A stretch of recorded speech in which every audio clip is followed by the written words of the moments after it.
이혼을 결심한 30대 여자입니다. 정말 여러 이유들이 있었지만 몇 가지만 말해보려 해요. 남편과 저는 대학교 때 봉사활동 하다가 만나게 되었어요. 남편은 어릴 때부터 교회 다니며 봉사활동 꾸준히 해왔던 사람이고, 저는 대학교 때 스펙 쌓고자 우러나와서 하는 봉사는 아니었죠. 진짜 진심으로 누군가를 돕고 자발적으로 오랫동안 그래왔다는 사실이 너무 멋지고 좋아 보였어요. 그렇게 친해지게 되고 썸 타다 사귀게 되었죠. 사귈 때도 일요일 아침이면 항상 교회를 갔어요. 그래서 주말에 1박 2일 여행 같은 건 가보지도 못했고요. 조금 섭섭하긴 했지만 자신만의 신념이 있는 거라 저도 깊게 생각하진 않았어요. 사귈 때는 저한테 무언가를 강요하지도 않았고 그게 당연하다고 생각했어요.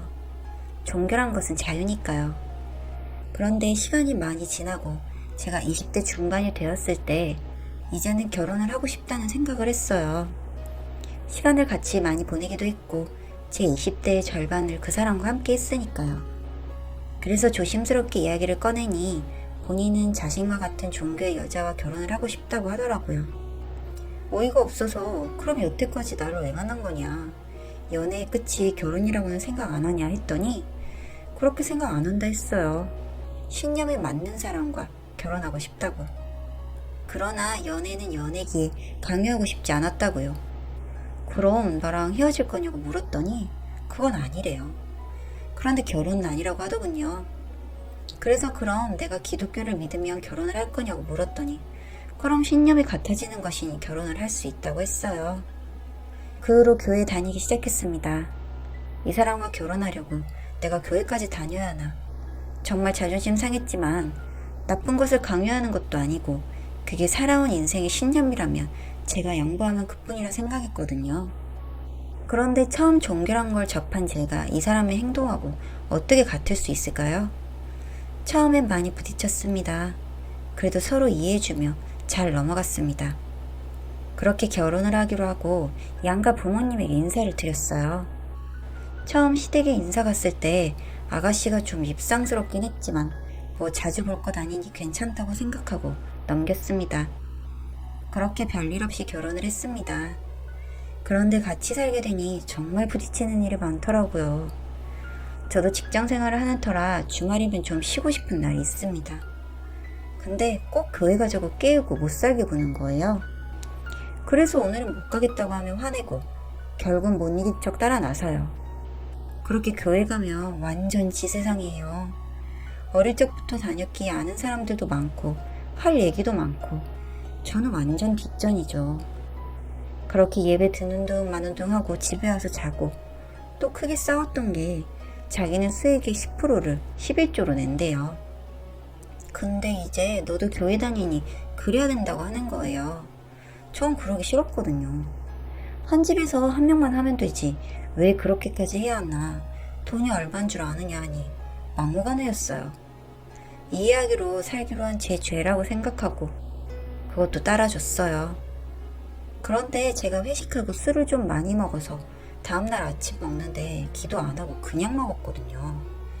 그랬더니 또 그거로 뭐라 하더라고요. 진짜 짜증이 나서 싸웠어요. 그리고 그날 시누이한테 전화가 왔어요.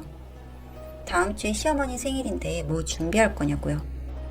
그래서 그냥 아직 계획 없다고 백화점 한번 나가보려 한다고 하니 지금 자기 백화점 와 있어서 선물하려 한다고 50만 원 보내라고 하더라고요. 뭐 사려고 하는지 물으니 생각해 놓은 거 있다고 해서 머리도 아프고 따로 시간 내서 가기도 좀 그랬는데 잘 됐다 싶어서 알겠다고 했어요. 그리고 생신 당일날 선물 보니 기가 찼어요.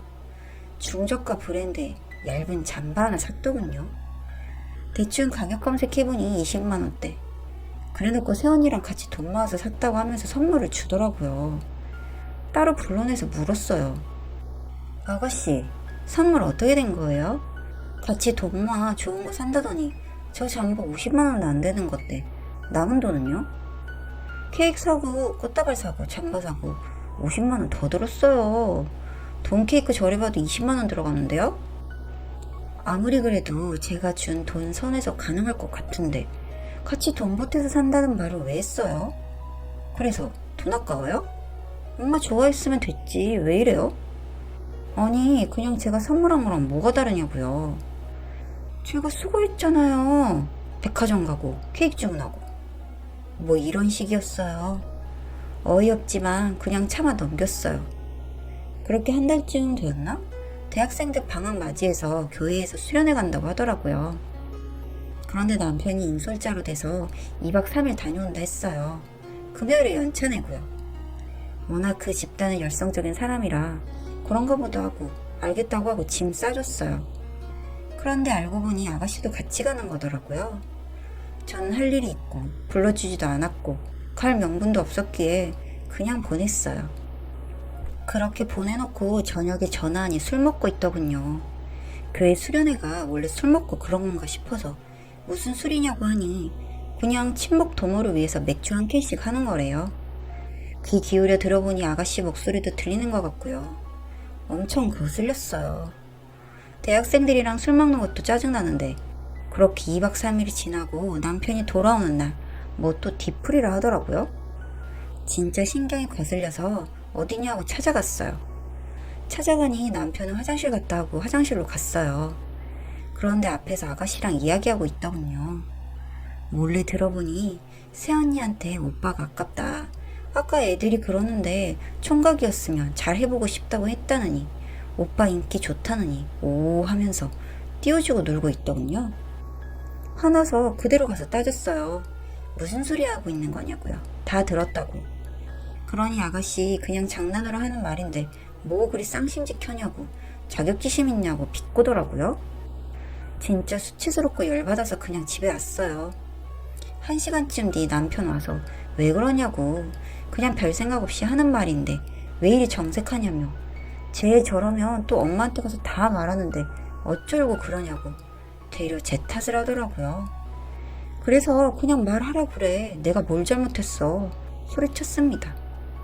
진짜 제가 끼어들 틈이 없는 것 같았어요. 그들만의 세상이 저 혼자 이방인이 되어있는 느낌. 신앙심이 뭔지 자기들만의 뭔가로 똘똘 뭉쳐서 저만 이상한 사람이 되는 느낌. 연애 때는 정말 몰랐어요. 이 정도일 줄은. 그냥 대충 맞춰주면서 살면 될 거라고 생각했지. 종교관 때문에 헤어진다는 건 진짜 어디서 본 적도 없고 이해도 되지도 않았거든요. 그런데 이건 종교관을 뛰어넘어서 저까지 바보 되는 느낌 받으니 게다가 짜증나는 아가씨까지. 그래도 이혼까지는 아니라고 생각했던 저에게 결정적인 일이 생겼습니다. 제가 임신을 하게 되었어요. 그래서 시댁에서 축하해준다고 밥 해준다 하여 먹으러 갔어요. 그때까지만 해도 그래 이제 애까지 가졌으니 마음 잡고 살아야겠다 생각했습니다. 그렇게 기분 좋게 밥 다 먹고 TV 보고 있을 때였어요. 마침 신과 함께라는 영화가 하고 있었는데 그거 보다가 안 그래도 짜증나는 아가씨가 제 배 보고 한마디 했어요. 아가야, 너는 엄마 닮지 말고 믿음 충만해서 천국 가자. 이 말 듣자마자 꽂혀버렸어요. 태어나지도 않은 애에게 천국이니 뭐니 그런 믿음 없는 저는 지옥 간다는 소리잖아요. 너무 화나서 자리 박차고 나왔어요. 따라 나온 남편한테 말했어요. 이혼하자고요. 애는 어차피 계획했던 것도 아니고 그냥 지우겠다고요. 어차피 저도 하는 일이 있었던 터라 애는 1, 2년 후에 낳기로 생각하고 있었는데 갑자기 들어서서 당황스럽기도 했고 애한테는 정말 죽을 죄지만 이혼할 사람 애 낳고 싶지 않았어요. 나는 이렇게 나와서 교회 내에 뺏기기도 싫고 너희 그 집안 믿음 애한테 강요하기도 싫다고요. 방방 뛰더군요. 애를 어떻게 지우냐고요. 정말 천벌받는다며. 그래서 천벌 받을 테니까 알아서 한다고 집 가서 짐 쌌어요. 그리고 그대로 친정 내려갔죠. 거기서 자초지종 말했더니 엄마는 노발대발 하시더라고요. 그런 집안이 다 있냐며. 그래도 애는 지으면 너 후회 안 하겠냐고 제 의견 물어주셨어요. 아빠는 그냥 조용히 하고 싶은 대로 하고 새 출발하라고 하셨고요. 애까지 있으면 어쩔 수 없이 살아야 할 수밖에 없으니. 정말 제가 독하고 나쁜 년인 거 알고 있지만 제 인생 애 때문에 평생 발목 잡혀서 그 집안에서 살 자신이 없었어요. 그리고 설령 이혼하고 제가 키운다 해도 아빠 없는 대로 키우고 싶지도 않았고요. 저는 행복하게 해줄 수 있을 때 애 낳아 키워야 한다고 생각하는 주의였고 그래서 애 낳는 것도 미뤄왔던 거니까요. 남편에게서 전화 오고 찾아오고 했지만 만나주지 않다가 애기 잘못됐다고 말하려고 만났습니다. 서로 준비할 땐 이혼하자고요. 어떻게 마음대로 그럴 수 있냐며 고속감이라며 뭐 어쩌고 저쩌고 혼자 떠들길래 그냥 무시했어요. 마음대로 해라 하고요. 그렇게 이혼 앞두고 있습니다.